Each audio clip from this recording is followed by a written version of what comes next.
Hello, good evening, and if you've just joined us on SABC2, welcome to you. You're watching The Globe on the SABC News channel. Now, as the continent of Africa continues to commemorate Africa Month, the South African University of Stellenbosch will host its 4th annual Africa Day lecture under the theme Towards a Connected Africa. The lecture will be held virtually next week, Tuesday, the 31st of May. Keynote speaker next week will be Dr. Chidi Achebe, who's a Nigerian-American physician executive. His organization, AIDE, African Integrated Development Enterprise, is dedicated to the development of the African continent. He'll be speaking about intellectuals as nation builders. He joins us now from Boston in the United States. Thanks very much indeed for joining us, and welcome to the program. Thank you very much. Thank you. All right, so now you present the lecture at the university that's recently been in the news about racism, in fact, and it has a history that I guess the question might be, how do we address that on our continent, that we're still having to deal with racism at this time? That's a very good question. I think one of the things we first of all have to teach our young people is that when an individual commits an abominable act, barbaric and savage act, like what happened, we need to focus on the individual, not the entire group. Those are the teachings of all the masterful intellectuals of the past who led civil rights movements, even before MLK, and through Madiba, Nelson Mandela. So we should focus on the individual. We should understand that this person probably has very deep issues that they need to take care of, and not foist our angst or frustration on everyone. What I tell young people is, just as we as Black people don't like, all Blacks are this, we want to make sure that we don't get into the trap of saying all white people. Just talk about this one person. There are a few corollaries for me, I think, for young people about what happened. One is, if you notice the story, the target of the South African Black students, the target of this other person was really his books, right? The point I'm trying to make is, it's really the fact that this is somebody who's threatened by the intellectual improvement and empowerment of this South African Black student. So the symbolism is very deep. It's not just the racism. I want people also to be careful about the distinction between racism. In my understanding, if somebody doesn't have real power over you, he's just a petty, small-minded bigot. That's separate from somebody who has the power of systems that can actually affect your life. So when we use terms like racism, we give it power when it's not quite racism, when it's really just petty bigotry. So we have to begin to understand what some of those terms mean and how we can empower people who don't need to be empowered. I am not in any way excusing the behavior or suggesting that the outrage was inappropriate.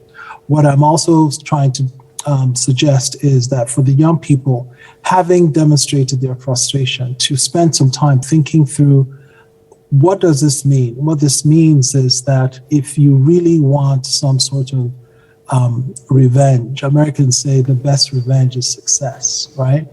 So they should really focus on empowering themselves through education.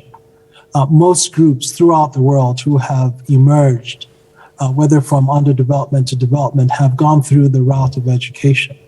So what young Africans throughout the continent should understand is, see the symbolism of somebody urinating on your books. He's literally telling you, this is what is threatening me. You should understand that this is therefore what you should spend your time acquiring, the knowledge. It is that collective knowledge that will help Africa rise from poverty. All right, and I suppose this then really is the basis of your talk, which is intellectuals as nation builders. Take us through that. Yes, so, Africa has had a glorious past, right? We all know about Mansa Musa traveling to Mecca on his Hajj and then devouring gold for generations because he just, gave it out in such abundance, and people hadn't seen anything like that. So my whole talk is really looking at the glorious Africa. We know about Egypt. We know about all the great empires throughout the continent. And then what happened to us? Why is it that now we are the center of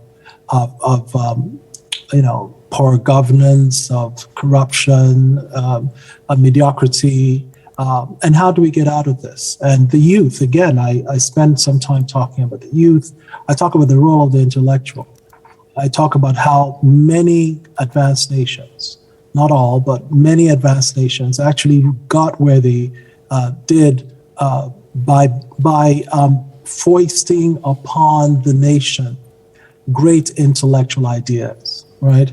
Whether it's the American Revolution, the French Revolution, even the Russian Revolution, they were led by intellectuals. Peaceful movements were led by intellectuals. A lot of what has really impacted the world has been led and made possible by brain power. What we haven't done, I think, enough of, and I also celebrate our own intellectuals and point them out, whether in politics or the sciences or literature or art, I just talk about that. But there's been a failure, I think, in terms of the intellectual class to really be a powerful component of the what I call the intellectual African Renaissance. And young people will play a part in that. Women will play a part in this.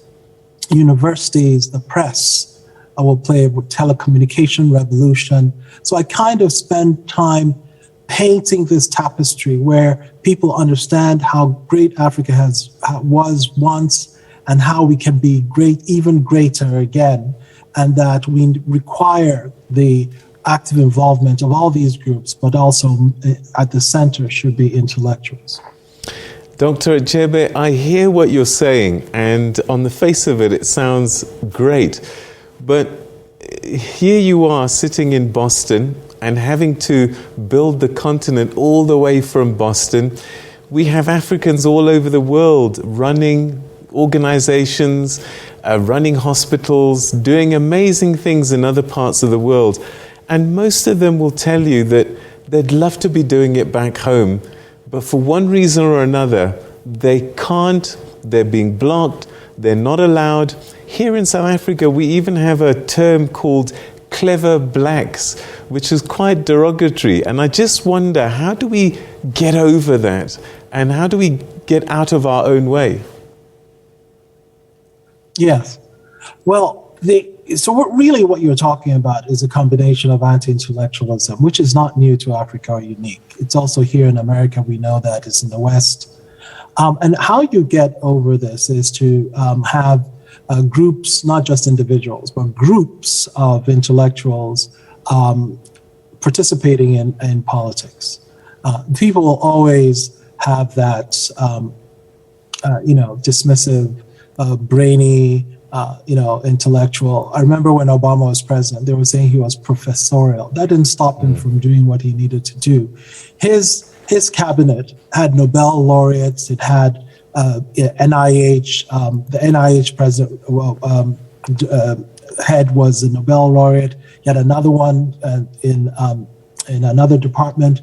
He brought in some of the best minds that he could.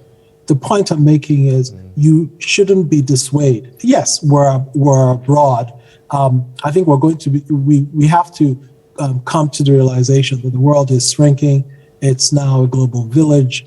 Your impact in Africa doesn't have to be on a local level. It doesn't have to be regional. It can be international. The point is have an impact and be involved.